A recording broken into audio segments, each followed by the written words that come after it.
présidente de Webedia, actrice incontournable des réseaux féminins. On a souhaité avoir ton retour d'expérience sur ce concept d'intelligence multiple qui va nous occuper cette année, j'imagine, si ce sujet attire votre attention. Donc moi, j'avais envie de te demander, à titre personnel, sur quelle intelligence as-tu capitalisé, lesquelles as-tu renforcé, lesquelles ont fait ta force dans ton parcours professionnel également.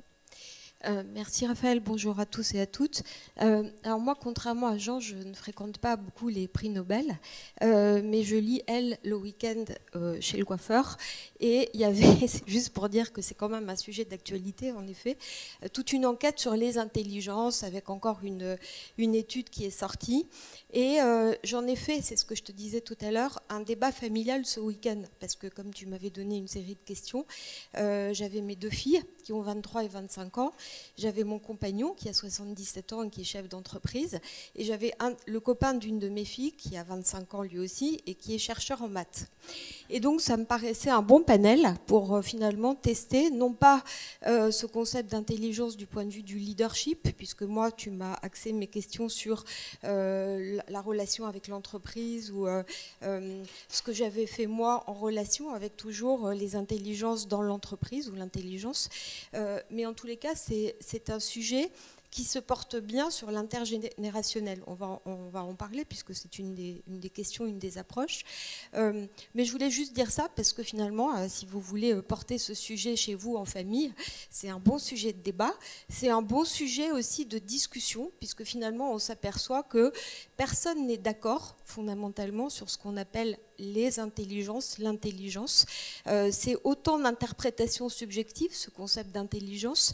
Et finalement, ce qu'on appelle l'intelligence, c'est très difficile quand on est un acteur et qu'on a une vie quotidienne et qu'on teste soi-même, chacun sa propre intelligence vis-à-vis de celle des autres, de l'extraire comme quelque chose de primal, quelque chose qui serait comme un cloud flottant désincarné. Finalement, l'intelligence telle qu'on l'aperçoit, telle qu'on l'a construit, c'est ce qu'on envoie, c'est la traduction concrète de nos intelligences, des différentes intelligences. C'est pas un état en soi qu'on n'arriverait pas à ne pas qualifier, sauf si on est un chercheur de haut niveau, mais ce qu'on n'est pas, nous, dans nos quotidiens. Et finalement, c'est les interactions qu'on peut avoir avec la société et avec les autres, et c'est ce qu'on en fait. Finalement, ignorer d'intelligence que ce qui se traduit par nos actions, nos déterminations, nos goûts. Et ça m'a paru déjà intéressant finalement en y réfléchissant et en discutant avec des plus jeunes et des plus âgés, de voir que chacun a cette éminemment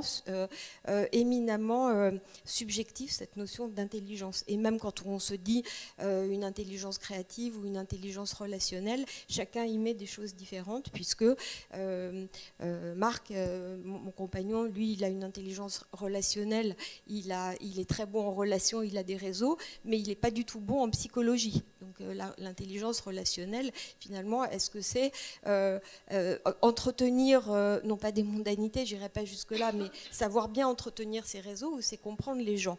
Donc voilà, tout ça, c'est un petit entrée en matière, parce qu'en y réfléchissant, on s'aperçoit que c'est pas si facile de qualifier ces intelligences, et même si c'est dans l'air du temps, effectivement, et qu'on essaye, et comme tu l'as fait avec le cercle, j'ai vu toute une série de qualifications des intelligences logiques, créatives, etc. etc.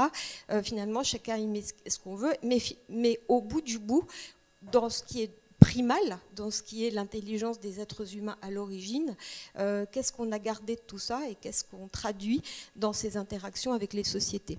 Alors, pour ce qui me concerne, et c'est finalement moins intéressant que de parler du reste, mais si je veux être honnête, mais c'est parce que c'est ma construction, et encore une fois, je ne sais pas s'il s'agit d'une intelligence ou d'une somme de réactions de ma vie, de mes accidents de vie ou de mes opportunités de vie.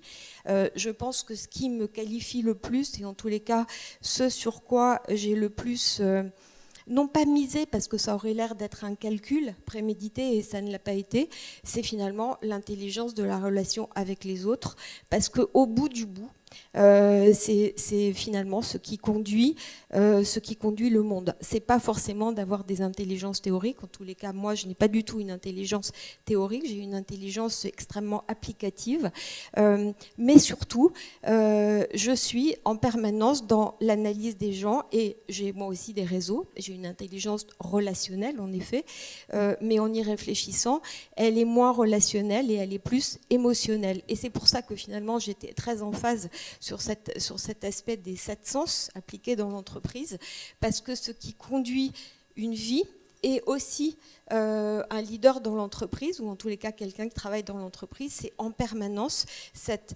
interaction avec les autres qui peut miner quelqu'un, littéralement miner quelqu'un, ou au contraire le transcender, et qui fait que on arrive mieux à être performant. Si j'en reviens toujours à cette notion du leadership et de la relation à l'entreprise, quand on est bien avec les autres, ou quand on est dans l'écoute et quand on est dans une analyse rapide de ce que les gens qui sont en face de nous et avec lesquels on doit interagir attendent et qu'est-ce qu'on peut donner pour que cette relation soit fluide. Et moi, je ne sais pas, en fait, en vérité, me conduire autrement. Et au bout du bout, ce sur quoi j'ai le plus capitalisé, ce qui m'a le plus apporté et ce qui a donné un sens à cette relation, à cette intelligence entre guillemets relationnelle, c'est le côté de l'émotion en plus, c'est-à-dire voilà, je pense que c'est ça, si je dois être parfaitement honnête, c'est quand même ça qui guide et qui est ma force, je pense. Très bien. Alors, on parle des intelligences multiples, on parle des intelligences d'aujourd'hui relatives à l'entreprise et au leadership, et peut-être avec Jean, on a anticipé sur le futur. Est-ce qu'il y a des intelligences plus actuelles, plus en vogue, en devenir, qui ont le vent en poupe ou qu'on abandonne ?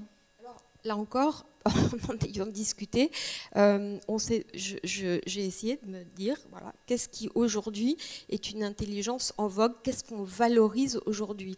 Mais en réalité, et je vais te répondre, par rapport à ce qui me paraît en vogue et ce qui me paraît moins en vogue, sans aller jusqu'à perte de vitesse parce que ça redevient complémentaire, mais est-ce que finalement ce que je vais te répondre c'est de l'intelligence ou c'est finalement un excellent outil GPS, pour reprendre ce que disait Jean, appliqué à ce que la société attend de nous. Et franchement, je pense que c'est beaucoup plus un outil GPS. Donc, ce qui m'a paru aujourd'hui en vogue, en tous les cas, ce qui est valorisé, c'est une sorte d'intelligence de l'apparence. Alors, je m'explique.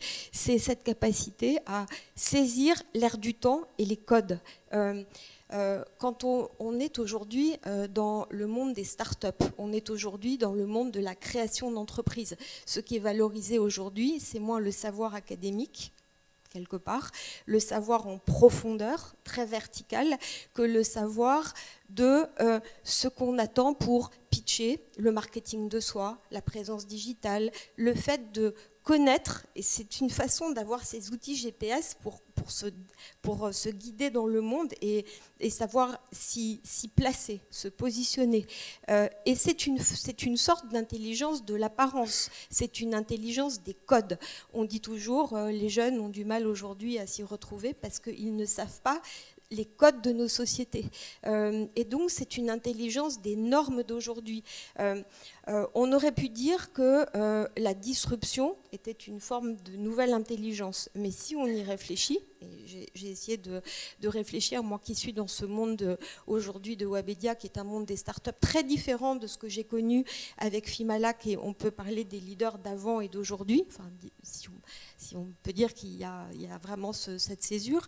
Mais en réalité, aujourd'hui, disrupter, c'est la nouvelle norme. On nous demande en permanence d'être disruptif. Et donc aujourd'hui, disrupter, c'est la nouvelle norme. Est-ce que c'est donc une nouvelle intelligence ? Moi, je crois qu'aujourd'hui, l'intelligence de l'apparence et des codes et des normes est en vogue. Mais est-ce que c'est une intelligence ou est-ce que c'est un comportement d'adaptation pour se positionner par rapport à ce que la société attend, ce que les autres attendent, et une façon pour les humains de réussir, et c'est une nouvelle forme de survie. Alors par rapport, alors je ne m'y entends pas dans le transhumanisme, mais la surhumanité. Moi, je vois juste en tant que chef d'entreprise l'intelligence qu'il faut avoir, cette intelligence de l'adaptation en permanence à cette société qui réclame beaucoup, qui évolue et qui attend aujourd'hui une forme de, non pas d'être surhumain, mais d'être affirmé, d'être dans les codes. Et c'est ça aujourd'hui qui me paraît en vogue. C'est terriblement appliqué au monde des startups, avec encore une fois les pitchs très normés, où il faut dire en 2 minutes et demie ce qu'on fait, etc., et qui n'incite pas, et qui est le contraire d'une réflexion en profondeur des scientifiques, des chercheurs, des académiques, qui eux ont une temporalité extrêmement différente et qui se refusent à cette intelligence de l'apparence, qui veulent une intelligence d'approfondissement, de réflexion, de prospective. Voilà, c'est ce que m'a paru la meilleure réponse à ce côté de en vogue ou pas. Alors, est-ce que c'est une intelligence ou en contraire juste une adaptation de l'humain en nécessité de survivre et de se positionner dans une société qui a évolué? Est-ce qu'elle va durer en fonction de ce que vient nous dire Jean sur les culturels créatifs? Est-ce que tu penses qu'elle va durer, cette intelligence qui pourrait être peut-être contextuelle ou situationnelle? Je pense que on a la vision du temps. Moi, je ne suis pas capable de l'évoluer. C'est vrai qu'on a une accélération du temps. On a, alors c'est l'économie de la connaissance, donc effectivement, mais avec un questionnement où, alors je finis de répondre et puis je vais juste rebondir sur ce que disait Jean, où j'étais pas tout à fait d'accord sur la richesse et la connaissance, parce qu'aujourd'hui, les jeunes générations qui ont accès à cet amas de connaissances avec les iPads, les écrans, vont avoir, et c'est pour moi un souci des nouvelles générations, mes petits-enfants, mes arrière-petits-enfants, auront-ils à exploiter leur intelligence alors que tout leur est livré sur un plateau dans des écrans 2D? On voit la montée par des pédopsychiatres qui dénoncent, enfin qui alertent sur l'incapacité des enfants aujourd'hui à savoir exploiter leur intelligence par cet amas de connaissances qui leur est donné. C'est un sujet de préoccupation en tous les cas. Quel type d'intelligence vont-ils avoir? Est-ce que le temps va durer? Il est pas forcément. Ce qui subsiste, on le voit, c'est justement cette intelligence de l'approfondissement et de la profondeur qui s'inscrit dans une continuité et qui dépasse les modes et les normes et les codes. Et on en a besoin. On a besoin de faire de la prospective dans les entreprises pour se projeter. Mais on voit que dans certains grands groupes, on en discutait avec Jean tout à l'heure, là où avaient été créées des directions de la prospective, aujourd'hui, il n'y a plus ça, parce que finalement, c'est beaucoup plus important de savoir comment on va contrecarrer Amazon dans le court moyen terme que de se projeter sur les 50 années qui viennent. Or, on devrait le faire. Pour l'instant, les jeunes ont une forme d'intelligence de facilité, puisqu'ils ont tout sous la main. Et en même temps, ils découvrent les codes qu'ils ne maîtrisent pas tout à fait. Donc il y a en permanence ces frottements qui sont assez fructueux pour faire évoluer. Voilà, je ne suis pas capable, moi, de dire combien de temps ça va durer. Mais pour l'instant, on est durablement installé là-dedans, dès lors que les intelligences remarquables, les modèles, sont exactement ceux qui sont dans ces codes de la disruption. Alors justement, dans ton quotidien de chef d'entreprise, de quelles intelligences aimes-tu t'entourer? Est-ce que ce seraient des intelligences complémentaires à la tienne ou similaires? Alors, je ne me pose jamais la question par rapport à mon intelligence. Moi, on s'entoure dans les entreprises à la fois d'intelligence verticale, d'expertise, et aujourd'hui, par rapport à tous ces sujets d'intelligence artificielle, dont moi je me dis que pour l'instant on n'y est quand même pas encore. Hein. Moi dans mon quotidien, les intelligences artificielles, c'est des sujets très ponctuels. On parle des intelligences artificielles sur les jeux, donc certes la machine l'emporte sur des humains sur les échecs, parce que la machine est capable d'avoir assimilé et compris des milliards d'algorithmes. Dans le jeu de Go, c'est égal-égal. L'intelligence artificielle projetée qui se substituerait à l'intelligence humaine. Alors peut-être que c'est un vœu pieux et c'est peut-être ma projection. J'y crois pas tout à fait encore. Je suis un peu comme toi, Jean, parce que je me dis que non, avant que l'intelligence artificielle ait reconnu cette capacité d'émotion dont je parlais, on n'y est pas encore, et tant mieux, parce que sinon c'est quand même assez inquiétant. Mais par rapport à ces sujets, moi je dirais que les intelligences valorisées dans l'entreprise, avant de parler de moi dans l'entreprise, ce sont sans doute des intelligences horizontales, c'est-à-dire des intelligences qui sont capables d'embrasser les complexités. C'est vrai qu'il faut des experts. Alors, chez Webedia et chez Fimalag, ce n'est pas les mêmes experts. Dans un cas, on a des expertises plus financières. Dans l'autre cas, on a des expertises qui sont davantage liées à la transformation numérique, au digital, du social media, du SEO, etc., etc. Mais au bout du bout, les intelligences qui font progresser une entreprise sont des intelligences horizontales qui sont capables d'assembler les briques, qui sont capables de visualiser les différents sujets qui s'imposent dans une entreprise. Le sujet financier, le sujet fiscal, le sujet opérationnel, le sujet du risque, le sujet humain. Donc c'est vraiment des intelligences horizontales et c'est la capacité de gérer des complexités. Donc est-ce que c'est encore une fois, est-ce que c'est des types d'intelligence? Est-ce que c'est finalement des gens des grandes écoles parce qu'on leur apprend à gérer des complexités ou avoir juste une capacité de synthèse et de pouvoir faire le lien dans tout ça? Il y a des intelligences très complémentaires dans les entreprises. Mais au bout du bout, finalement, et j'en reviens à ce que je disais au départ, moi, ce dont j'aime m'entourer, certes des intelligences qui savent faire tout ça, mais des gens qui aiment rire, des gens qui voient la vie du bon côté, des gens qui rendent la vie au boulot, et c'est une forme d'intelligence agréable, enfin, qui font que, à leur côté et avec eux, on a envie de construire et de gérer les multiples soucis qu'on peut avoir quand on est patron d'entreprise, parce que tous les jours dans l'entreprise, c'est une multitude de sujets pénibles à gérer. Voilà. Et donc, si on n'a pas des gens autour de soi qui ont cette intelligence de l'humain, c'est-à-dire qui savent apporter autre chose que des expertises, ben, je pense qu'on est très malheureux. Et donc, moi, ce que je valorise aussi dans l'entreprise, c'est cette intelligence de l'humain qui fait qu'on on est content de venir bosser. Penses-tu que ces différentes intelligences dont on commence à parler sont colorées par le genre ou par la génération? Alors, là aussi, j'ai posé la question à mes filles là, et à mon mari qui est pas tout à fait d'une autre génération que moi, mais qui est quand même plus âgé. Sur le genre, au bout du bout, je ne suis pas sûre qu'on parle des cerveaux féminins, masculins. Bon, certes, il y a sans doute des différences dans les cerveaux.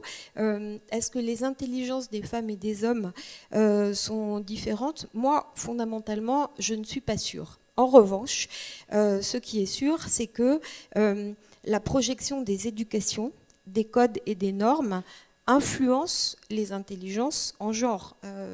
Je pense qu'on en parle beaucoup et je ne suis pas une spécialiste, encore une fois, de toute cette théorie des genres qui peut mettre mal à l'aise parfois. Ce qui est sûr, c'est que la projection de l'éducation qu'on donne à des femmes, la projection qu'on a de la vie qu'elles doivent avoir pour mettre au monde des enfants, influence leur intelligence. Ce qui est sûr aussi, c'est que d'une certaine façon, les hommes ont plus confiance dans leur intelligence et donc sont davantage aptes à une action opportuniste, à saisir les opportunités très vite, quand les femmes ont plus de questionnements sur leur intelligence et dès lors sur leur capacité d'action et de saisir des opportunités.